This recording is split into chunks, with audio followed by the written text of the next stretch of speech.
Hello, everybody. Welcome to the University of Lincoln alumni discussion. We have with us at the minute a couple of students who were previously at the University of Lincoln and have graduated. Oh, honey bun. Who have graduated. When did you graduate, Melissa? I think it was. I graduated in 2012. 2012, and Hibshi graduated in 2016. Yeah, 2017. Yeah, 2017. Yeah, David, let me take over while you. We're joined by somebody else, aren't we, this afternoon? And that's little Peter.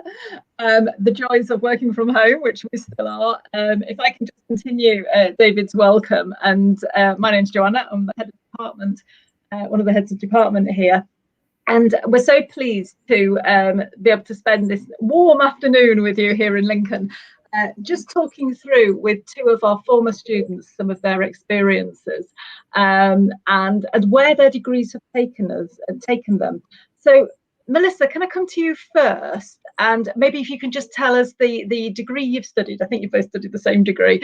And I think we've already confirmed when you graduated and what you've done since graduation. And then we'll work backwards in terms of where maybe your degree studies have influenced your journey so far into the world of work and being a proper grown-up, if indeed you classify yourself as such. Yeah.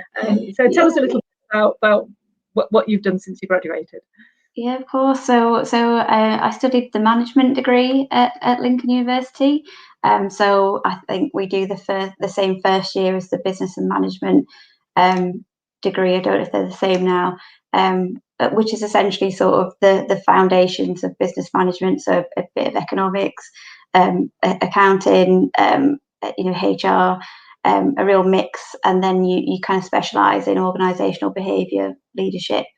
So when I graduated, I joined a graduate programme with Capita.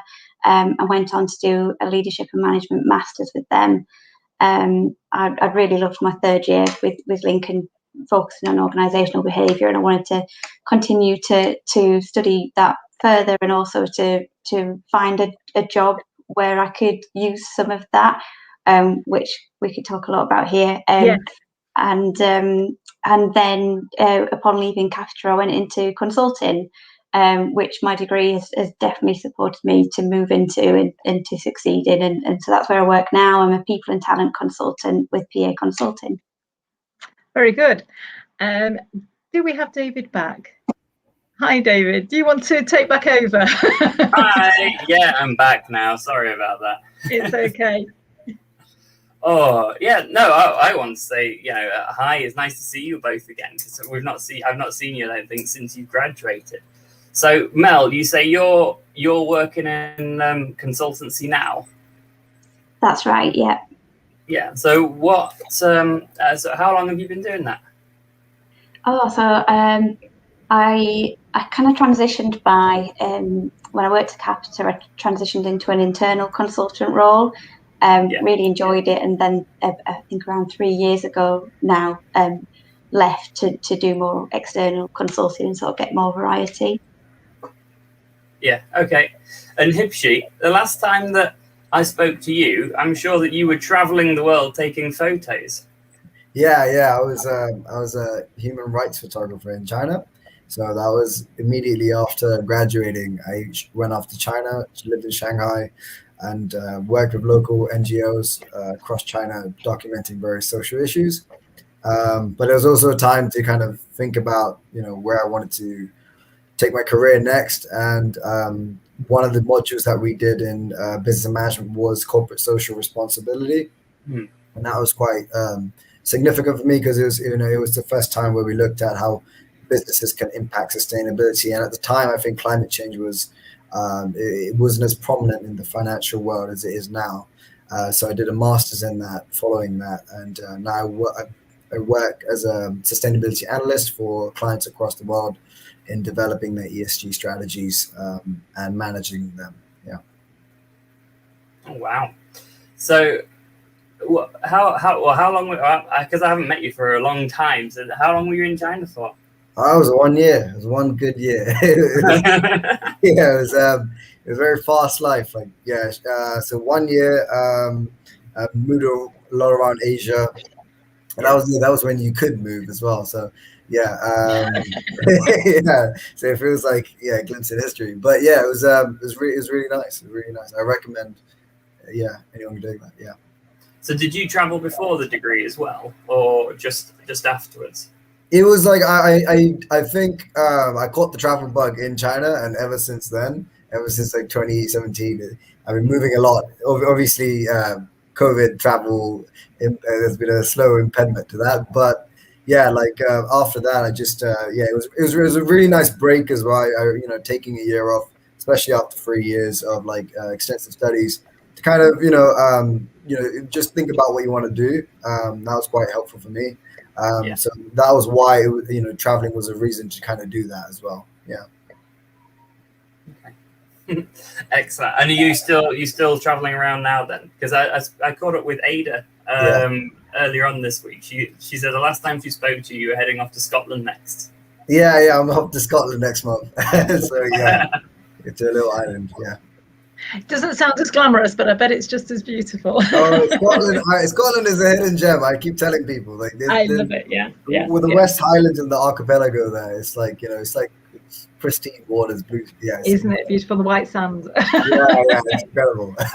So your role sounds really interesting in the job that you're doing now, and I have a suspicion that job probably didn't exist 10 years ago. You wouldn't have been able to apply for that job. Do you want to say a little bit more about what you do in that job, and for people that have never heard of that job title before? Yeah, so I used to work as an environmental consultant. Now I work as a sustainability analyst, and the field of sustainability has quite, like you say, 10 years ago, barely non-existent. Even 5 years ago, 3 years ago, since the pandemic, it's even risen on the agenda, sustainability, and the next 10, 20, 30 years, as environmental, as the environment is on top of the agendas for governments and businesses, that it's only going to get more prominent, business within sustainability. So what I do is I work in the real estate sector, where I develop environmental, social, and governance strategies.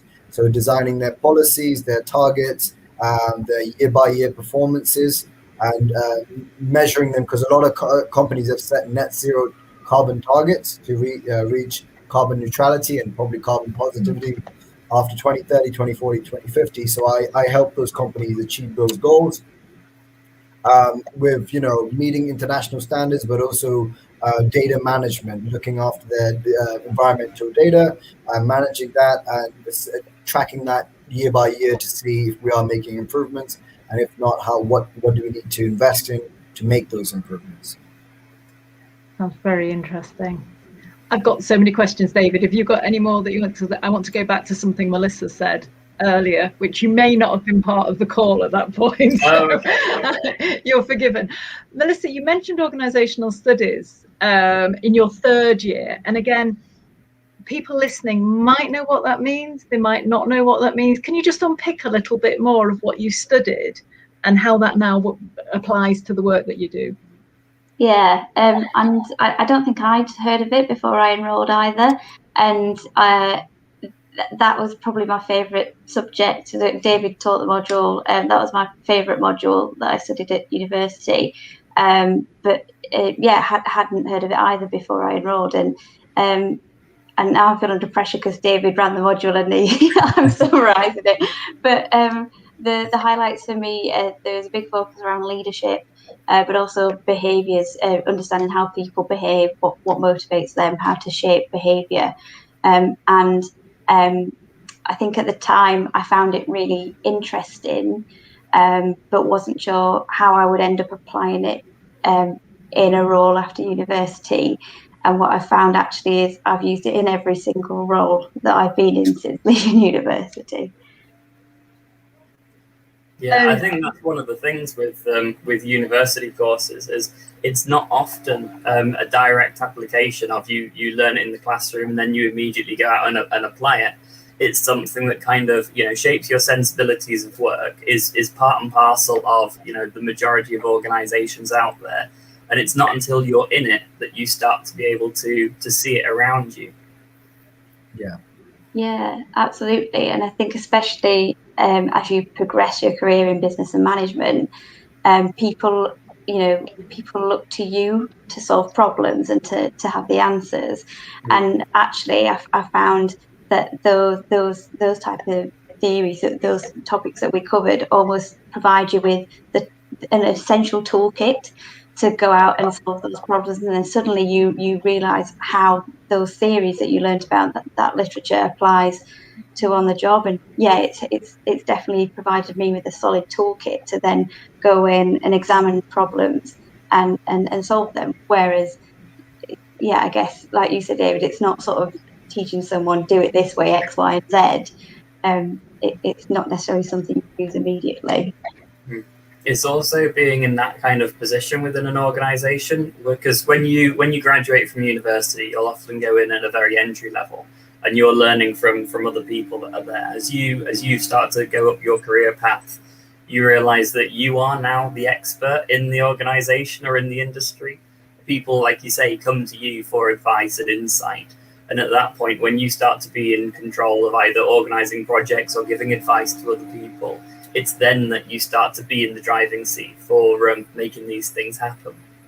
Yeah, absolutely. And I don't know if you'd feel the same, but I think I didn't realise while I was studying, and even when I first graduated, how valuable that makes you as a graduate, because you have at your fingertips all the latest thinking around these things. And one of my first roles was sort of an assistant to a HR director, and he would constantly come to me and say, I don't know what the latest thinking is around this. Do you know anything about that? And I could say, yeah, I do actually. So yeah, I don't know if you found the same. I think. Oh, go on. Sorry, Hipshi. Oh yeah. Right now it's like for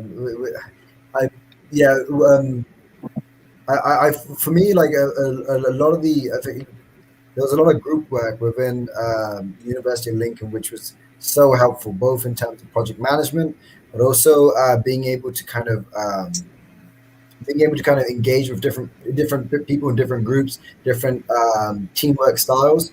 And I think that's been quite throughout my entire career. And I imagine the same as yours. Working with clients, it's been really good to kind of understand how they feel, how they work, and tailoring your style to match theirs, both in management and just the way you conduct business with them. So that's been quite useful as well. And in terms of knowledge-wise, and sustainability is kind of like changing every month. So everyone's kind of trying to get a grip on the new regulations, the new standards. So we're all learning rapidly, trying our best. Yeah. Just to pick up on your point about like the value of a graduate, I think one of the things that is undervalued with students coming into universities is just how valuable the sort of new generation are to organizations, because one, you've got all of the new sort of versions of technology, all the sort of like connectivity that the younger generations have already adapted to because they've grown up with it. But you've also got the current discourses that are going on. So whether CSR or ethical behaviours are sort of changing over a period of time, where people who have been in work are adapting and having to make changes to that, younger generations are just part and parcel of what that means. And so I often think that younger generations are part of a change mechanism in organisations, but they've got their finger on the pulse of how things are changing and what society looks like now. So rather than, whilst you might go into an organisation relatively fresh, they do still have an awful lot to bring to that organisation. Yeah, definitely.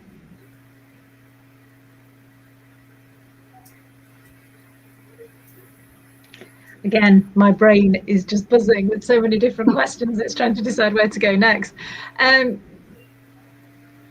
One of you mentioned about writing strategy papers, Hipshi, I think it was you. And I don't know what that looks like, or you're devising strategies. I'm guessing there's some writing involved with that. And maybe you could just talk through, are you writing big documents? Are you writing persuasive documents in the workplace? So before we write the documents, this is one thing I learned on our strategy module. I can't remember who taught it at the time, but one thing we do is we do, we competitor analysis, for example. We'll look at if one of our clients works, one of our clients works in the Middle East, and they're a weird business where they own real estate, but lifestyle, leisure, and also like supermarkets. They're quite in the Saudi Arabia to work in the UAE. You need to go through a company that is based there, and they license you. So if Disney wanted to get work there, they need to be licensed by a specific partner in UAE. So there's companies like that. And so what they requested us was to look at the material issues that various different competitors are doing globally, and material issues being specific things that they're focusing on within sustainability relating to their company. And based on that, we create a data analysis model to kind of measure what each company is doing, and then use that to kind of get a quantitative and qualitative analysis to see where where competitors are and where are they in the hierarchy. And then we talk to our clients and be like, this is where they are and this is where we think you are, based on their own policy documents internally and externally on their websites and whatnot. And based on that, where would you like to be? So that and then obviously we write the reports and whatnot. But that's kind of some of the groundwork that we do before developing the strategy. It sounds suspiciously, David, a bit like doing a prep for an assignment. Lots and lots of research, lots and lots of groundwork. Do you want to say a little bit more about the sorts of assessments that we cover on the degree and how they might be useful in the real world of work, even though you didn't realise it at the time? We'll see what Melissa says afterwards. I think that's one of the surprising things, is that whilst you're at university, you get assessed. It's often a replication of the type of work that you would do out there in the real world.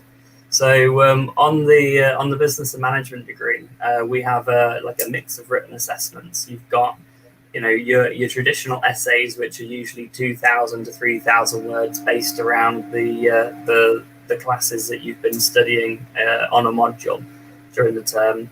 We also have things like reflective logs. So this is where you would go through maybe an experience of group work, or you'd be working on a particular project and you'd reflect on that every few weeks or so to see what your experiences are like, and then during that process link it with some of the academic literature. You also will write operational reports to either review, so for example operations management reviews sort of like the workings of an organization and advise on how you could improve the processes there. We have opportunities for presentations, so usually they're done as part of a group, and they might be a 10-minute, 15-minute presentation where you put together slides collaboratively, you distribute the work between each other, and then you do a live presentation with an assessment team. And then we also have exams as well. On business and management, there's not too many exams, maybe 1 or 2 exams during the 3 years. They're usually finance based. So it's where you have a sit down exam. You're in a room and you're working on producing a certain not financial report, but financial exercise during that time. And then there are more sort of like more informal in-class tests, which are done as part of a seminar. Might be multiple choice questions that are testing your knowledge on the information that you've been gathering over the last few weeks or so. Yeah, and I think we're seeing actually far fewer exams. It's one of the benefits post-COVID. Who needed exams anyway? And they may not completely disappear, but we're certainly seeing fewer. So does that resonate? Does that sound similar to your experiences when you were students here? Melissa, I don't know if there's anything you want to add in terms of the way the assessments maybe prepared you for the world of work. Yeah, definitely. I think in lots of ways. You said before, sort of some of the work that we've mentioned, it sounds like some of the modules that you have, and that definitely resonates with me. And in my particular role, I'm thinking, my team would design solutions for a client, and if they were to opt to implement those solutions, it costs hundreds of thousands of pounds of investment. So they often kind of say, well, where's the proof that this is going to work? Where is the research that supports this? And one, it's handy to have done the course to, understand broadly the key thinkers in those areas, but also you do essentially have to do a literature review, have a look at the research in that area, and generally what's proven, and that we did lots of on the management course, and that was kind of my comfort zone. But I see what you mean, David, that also you're kind of simulating situations that you'd also need to encounter in work. And I know so for me, what I remember is we did some presenting as well. I think we definitely got to practice and refine our presentation skills, which was not my comfort zone. But it terrified me when we did our first one. But you will, like I say, throughout the 3 years, you get supported to refine those skills and become more comfortable. And I'm really glad that I had the opportunity to do that, because now I probably have to do it every day in my job. And yeah, it was great to sort of, get all the mistakes out of the way, I guess, along the course, and get it out of your system, get used to it. So yeah, from a practical view of, yes, you need to do these things in work, but also just from a sort of, I guess, those more that's kind of etiquette, those processes you have to get used to in the world of work. And listening to you talk now, you would never believe that you would struggle with anything like that. So it just shows how you can exude confidence. But that's good. So we have a question in the comments as well. So the question here is, what would you say is your proudest moment in your career to date? And I think, David, that's to our alumni, not to you and me, although we could answer. Might come back to you in a minute. So, Hipshi, what would you say is your proudest moment so far? It's not where I work now, but 2 years ago, a friend of mine and me, we started a modular housing construction business in Atlanta. So this is it's building houses in factories and transporting it into site and building that. It was just an idea, and now we've got supplies and investment and land in Georgia. So and that just came up from the ground up, like just doing creating a business plan, doing the marketing, the research. I mean, everything we learned in business and management, you had to kind of put that to use. So it was a lot of learning, but yeah, it was just nice to start off something with an idea and make it get it to a point where there's a lot of the network that's around that idea has expanded, and things are moving over the 2 years. So that's been quite exciting, and it's something I'm looking forward to in the future as well, growing that. Yeah, I think seeing a project go from an idea into reality is a really rewarding sort of experience to see, because you can see it's all your effort that's been put into that. Joanna, then, what about your proudest moment? I was going to let Melissa go next. I'll go after Melissa if that's all right. Oh, okay, sorry. Melissa. I didn't want to follow that either. You've got such a cool job. Sorry, Mel.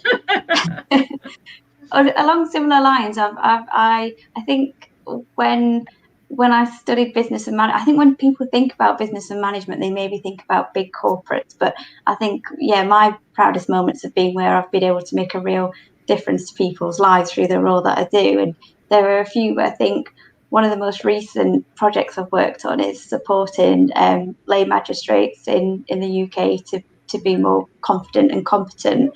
I really cared about it, because I didn't realise until I started the work that they process 97% of cases in the UK or something like that. They really prop up the justice system, and so there's a lot riding on them. And it took a lot of work to figure out how we could better support them. And we were invited to speak to the Lord Chief Justice eventually to talk about what we thought the solution could be and what they should do. and he was really supportive and really liked it, and I know off the back of that it's going to make a big difference to those magistrates, but also to anyone, I guess, who needs the justice system. It's that kind of tangible intervention, isn't it, where you can see that you've made a change and that's had an actual impact in somebody's life, rather than just something like hypothetical. Yeah, that's it.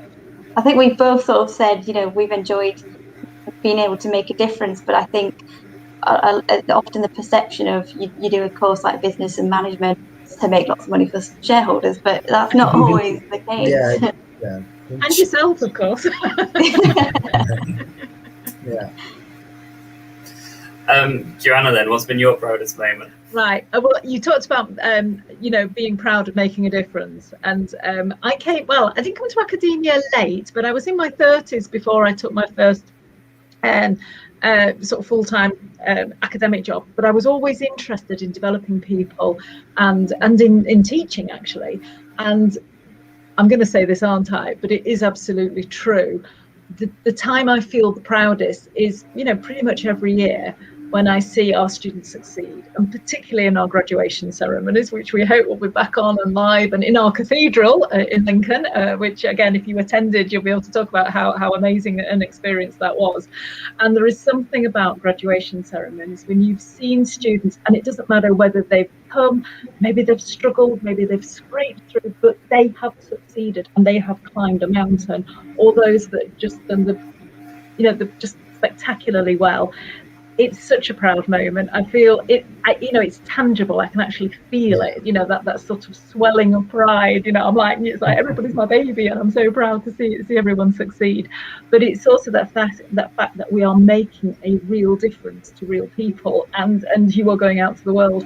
And that's what motivates me. That gets me out of bed in the morning, that I can make a difference and that I can instill learning in others. And I can be challenged as well. It's great when students challenge me, and I stretch and learn more as well. So that is a really proud moment, and I get to relive it year after year after year, and it's fantastic.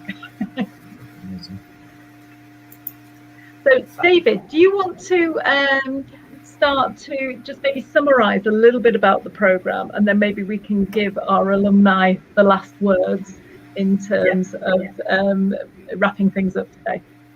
Yeah. So, one of the things that I've noticed from the degree is it's called business management. So it's relatively set of generalized business skills. What I've seen from our graduates is they go into all different walks of life, whether it's HR, operations, project management, setting up their own business, accountancy.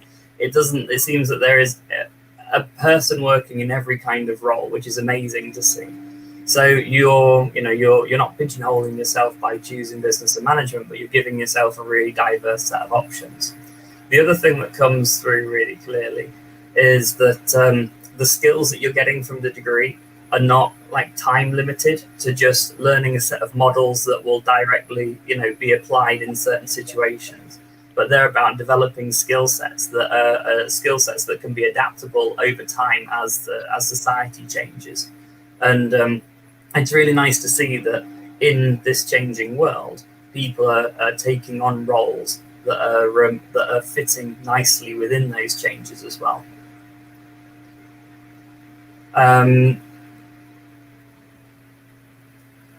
Sorry, I'm looking at I'm reading the chat as well. Yeah, I think we've got another question that's come through, which I think is a perfect end for both of our alumni to comment on. So maybe we can display it on the screen. Hibshi, do you want to take this first? Yeah. What was the favorite thing? Your favorite thing or memory about studying at Lincoln? For me, it was.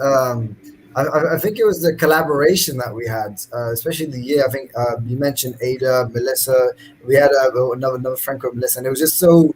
I mean, there were moments where we'd set up our own group settings, and we'd have one of us be teaching everyone else someone that might have missed a lecture or something. There was such a great collaborative spirit there. And again, I mentioned group work, but one thing I found the year I was doing it, there was a lot of group work, which I really enjoyed, because that that really prepared me to kind of to talk to people in the real world effectively. But it was a great way to learn. I think it was a collaborative way to learn at Lincoln, and that's what I enjoy the most. And also through that, you make great friends that you maintain many years later on. So that's probably my favorite memory of Lincoln. Yeah. Brilliant. Thank you very much. And Melissa? I think one of my favourite memories, or sort of what I enjoyed most, was that business and management. It is a big faculty, but it's not so big that there isn't that sort of community feel. I agree. I think it makes it really easy to make friends and build a network, and also you get to know your tutors and your lecturers really well also, and they can form a network. I'm still in touch with a lot of my classmates from 2012, nearly 10 years on. So I really liked that it felt, big and exciting to an 18-year-old just joining university, but it also felt, close knit, I think, as well. Nice community feel. Yeah. And I think that's one of the things we say, isn't it? That Lincoln is a small city. It's got that city vibe, but it's close enough for you to get to know people. Yeah. I think our time is against us. I think we've got some, sorry, David, I can't remember whether you mentioned about contact details, but we can put those, make sure we've got those in the comments, so that if anybody's got any queries and want to follow up with us afterwards, we can make sure, and there you go, you can see it at the bottom of the screen as well. Can I thank you both so much for your time this afternoon, and of course you, David, and little Peter for his early contributions. My cats have behaved themselves. It was touch and go at one point. And wish everyone a very pleasant evening, and thank you for joining us today. Thank you. Have a lovely evening. Thank you for having us. Thank you. Nice to see you again. Thank you very much. Yeah, nice to see you, David. Bye.